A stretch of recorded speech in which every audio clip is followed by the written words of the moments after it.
Olá a todos, sejam muito bem-vindos a mais um vídeo com as melhores partidas de xadrez que você pode encontrar. Veja bem, hoje vamos começar uma jornada aí passeando por várias partidas do grande enxadrista, né, um dos maiores que já existiram, né, um dos maiores enxadristas que existiram nesse planeta, nessa história do xadrez, que foi o Bob Fischer, Robert James Fischer, um verdadeiro prodígio desde pequeno, e aí chegou a ser campeão mundial em 1972. A gente já tem inclusive aqui todos os vídeos do campeonato mundial de 1972, do Matt Fischer contra Spassky, né, que tem até um filme dedicado à trajetória do Fischer e dando enfoque principalmente a esse match, então bem interessante. A gente já cobriu todos esses jogos e aí a gente vai começar vendo aí, se dedicar algum tempo às partidas do Fischer. Então vamos lá dar uma olhada nessa partida que é muito interessante, a partida denominada As Quatro Damas, né? Uma partida que surgiram 4 damas no tabuleiro, bem interessante. A partida que aconteceu no torneio de candidatos em Zagreb, antiga cidade da Iugoslávia, né? No torneio de candidatos no ano de 1959, né? Um ano antes do Mundial de 1960, que quem ganhou, curiosamente, foi o Mikhail Tal, desafiando o Botvinnik. Beleza, Fischer jogando contra Tigran Petrosian, um grande mestre muito sólido, né? Tigran Petrosian. Vamos ver o que aconteceu. O Fischer nessa época só tinha apenas 16 anos, foi um dos caras mais jovens a disputar um torneio de candidatos. Vamos lá, E4, né? Típico do Fischer, abrindo com o peão do rei. Temos C6, Petrosian também gostava muito da Caro-Kann. Então temos cavalo C3, D5, cavalo F3, uma variante, sei lá, dos 2 cavalos, né? Bispo G4, bem padrão da defesa Caro-Kann, né? Esse lance aí. Depois de H3, temos já entregando o bispo pelo cavalo. Cavalo F6, D3, temos o lance E6, esse triângulo de peões também é bastante característico, né, da defesa Caro-Kann. G3, as brancas têm um dilema aonde desenvolver o seu bispo, seja E2 ou G2. O Fischer decide jogar ele em G2 nessa posição. Temos o lance bispo B4 também, ameaçando agora ganhar o cavalo com o lance D4, né, muito em breve.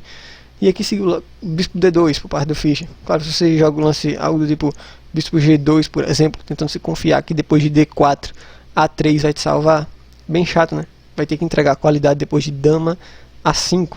E aí depois que você toma, sua torre cai lá embaixo. Não muito interessante, né? Tem muito cuidado nessas jogadas. Bispo D2 é a melhor forma de seguir.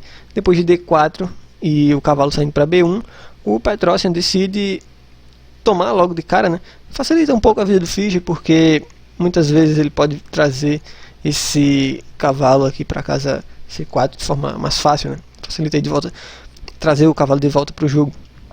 Bem, segue C5, dando uma fechada no centro.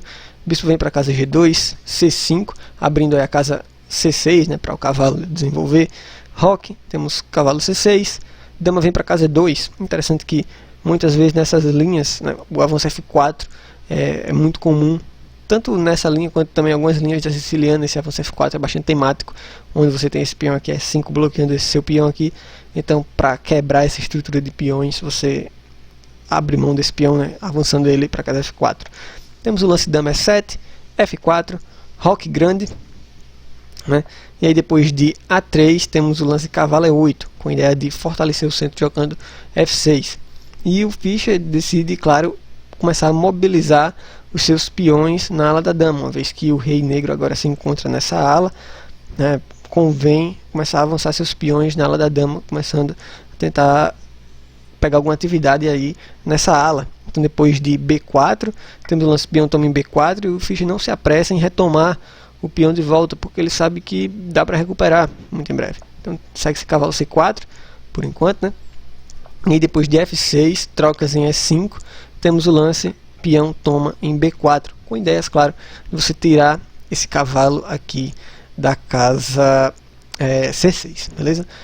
Antes disso, então, as negras jogaram o lance cavalo C7, com ideias, claro, de não só prevenir o avanço desse peão aqui, né, para cima, né, não só prevenir, mas também, claro, você também pode fazer uso dessa casa para o seu cavalo e depois trazer ele, quem sabe, para a casa C3, né, essa casa C3 que vai ser bastante utilizada pelas negras, já que está praticamente convidando um cavalo, né, a ficar aqui. Ok, temos o lance cavalo A5, E aqui, bem, tem várias opções, né? As negras têm que ter certo cuidado, porque as brancas estão começando a mobilizar suas forças contra o rei inimigo. Esse peão aqui tem que ter bastante cuidado, né? Com essa questão aqui, a ameaça agora de tomar o cavalo e depois tomar o peão lá em cima. E aqui, bem, há várias formas de seguir. O caminho que o Tigran Petrosian seguiu foi cavalo B5, bem parecido com uma variante que a gente vai ver, por exemplo, algo do tipo rei B8, né? Vamos supor, algo do tipo rei B8 desenvolvendo, por exemplo, simplesmente cavalo toma em C6, né? E aí, depois de peão toma em C6, por exemplo, torre A5, com a ideia de dobrar aqui na coluna A, por exemplo, segue esse cavalo B5 com uma ideia muito semelhante da partida, né?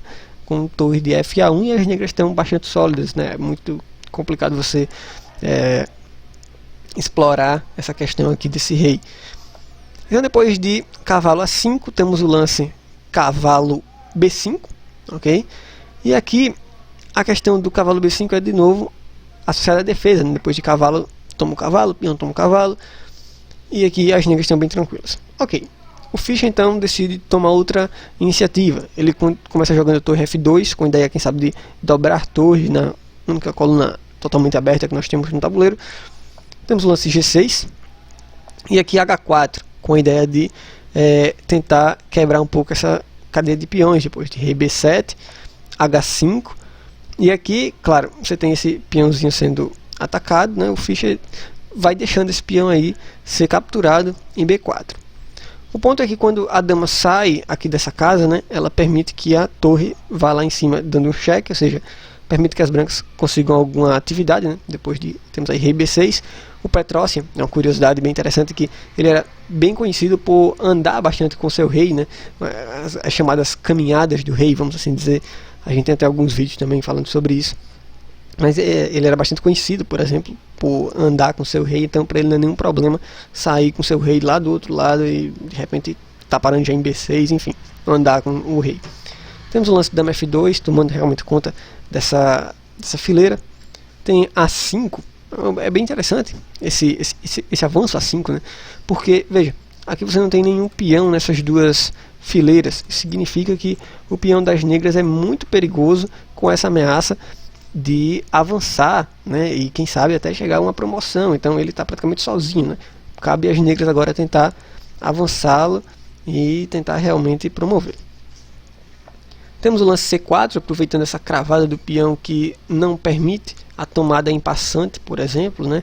Então, atacando o cavalo das negras, que vai para casa C3. Bem, aqui tem pontos fortes e fracos na posição de cada um. Por exemplo, o rei das negras não está necessariamente exposto, né? Parece, mas ele está consideravelmente seguro. O cavalo das negras me parece bem melhor do que o bispo das brancas, né? Esse peão A passado com essa ameaça de avançar é muito forte. As negras aí tem um jogo bem interessante para quem sabe até tentar uma vitória. Depois de torre F1, vamos ver o que o Fischer vai aprontando. Temos o lance A4, avançando o peão, que fica mais próximo da promoção. Dama F6, é um ataque duplo, meio que indireto, né? Em ambas as torres, porque agora ameaça, por exemplo, ganhar um peão aqui em H7, né? Se a torre tomasse, você poderia tomar uma das torres aqui nesse caso. E aqui o Tigran Petrosian decide jogar o lance dama C5, que não é o mais preciso. Muito interessante a linha com dama D6, que de fato colocaria aí bastante pressão, né? Depois de dama D6, colocando aqui algo do tipo dama G7, por exemplo, tentando evitar a troca de damas, já que está com material a menos.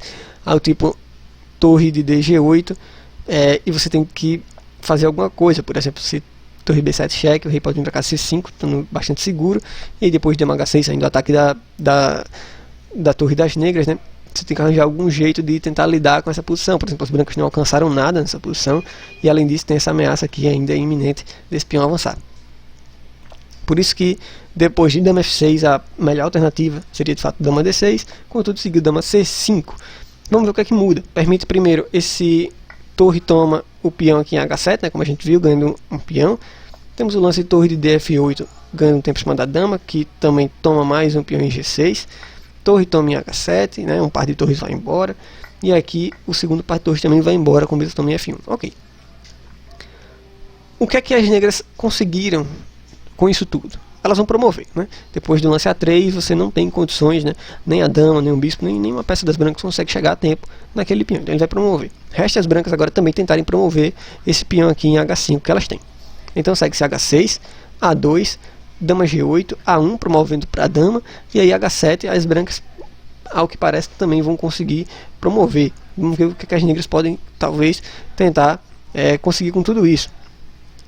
Seguiu aqui nessa posição dama D6, quem sabe, né, depois, claro, talvez depois de muito cálculo do Tigran Petrosian, ele deve ter pensado aí a respeito de algo, né, algum plano, quem sabe ficar mais próximo do rei para bloquear algum tipo de cheque aqui, né, essa questão aqui. Então bem importante você deixar essa dama em D6. Se algo do tipo cavalo E2 com cheque, aproveitando essa cravada no bispo das brancas, né? Ao tipo com rei G2 garante a igualdade, né? Só ter cuidado depois de cavalo tome G3, por exemplo. Se dama B8 cheque, né? Algo do tipo, simplesmente rei A6, dama 8, cuidado com dama A7, né? Pra, se você tirar o rei, cai sua dama lá embaixo. Então dama tome C6 cheque, fica nessa de cheque perpétuo aí, né? Então, por isso que depois disso as negras decidiram jogar o lance dama D6, tendo o controle ali daquela casa B8. Segue-se mais uma promoção, e aqui que tá. A gente chega em 4 damas no tabuleiro, 2 gemas para cada lado. Uma situação realmente atípica, que não acontece em toda a partida. Parece simples, né, jogar com isso, mas na verdade é uma situação muito complexa, que requer muito cálculo de ambos os jogadores. Dama vem para casa A7. Realmente você tem que ter muito cuidado, principalmente nessa questão aqui desses tipos de cheque, né? Ficar com cheque perpétuo e tal. G4, em alguns casos pode ser útil, né? Em caso de troca de todas as damas, tentar avançar para promoção com esse peão aqui também. Rei vem para casa C5, dama F8, o Tigran Petrosian vem para tentar trocar algumas damas, né? Mas o Fischer parece não querer tentar conseguir alguma coisa aí jogando dama 8. A ameaça principal é jogar dama 3 aí, com vários cheques no rei das negras. Rei B4 é muito interessante, assim, que a gente mencionou antes e volta a reiterar isso. A disposição do Tigran Petrosian, a disposição que ele tinha para de fato fazer essas caminhadas com o rei, né? Então, tipo, ele simplesmente usa o rei realmente como uma peça que luta, protegendo aqui essa casa A3, não deixando que a dama das brancas venha parar aqui. Segue-se dama H2, de novo, com outra ideia de dar vários cheques, né? Aqui na casa B2, e de novo o rei também muito útil, jogando, indo para casa B3. Dama vem para casa 1. E aqui agora, depois de dama 3, propondo troca de damas, é praticamente inevitável que você não troque, né? Perceba que como esse cavalo aqui é importante, útil e fundamental, né? Controlando casas fundamentais aqui antes, né? Como por exemplo a casa 2, controlando a casa B1 e a casa D1, casas que não é possível dar cheques aqui com nenhuma peça branca. Depois da troca de damas, temos o lance de dama H6, ameaçando o peãozinho ali. Temos o lance de dama F7. E aí depois de rei G2, vendo que, claro, uma entrada, por exemplo, de dama aqui seria muito desconfortável, né? Rei G2, rei vem para casa B3, dama D2, dama H7, e aí provavelmente os jogadores estavam muito cansados, porque depois de rei G3, o Fischer permite esse golpe tático aqui, né? Dama toma em E4, óbvio que se você retomar a dama agora, né? Deixa eu só te mostrar aqui, se você retomar a dama agora, o cavalo tá aqui, né? E aí dá um ataque duplo na dama e no rei das brancas, e aí tá ganhando alguns peões, né? Nessa história. Por isso que depois de dama F2, dama H1, o Fischer propõe um empate e o Petrosian de fato aceita. Para sorte do Fischer, né? Um empate, de fato as negras aqui têm mais chances nessa posição, né?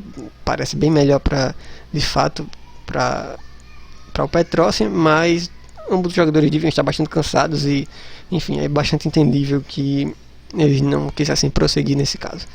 Bem, essa foi a partida. Tem mais uma curiosidade nessa partida, da parte das 4 damas. Espero que você tenha gostado. Se você gostou, clique em gostei, porque eu fico sabendo que você está gostando e apreciando nossos vídeos. Forte abraço e até a próxima.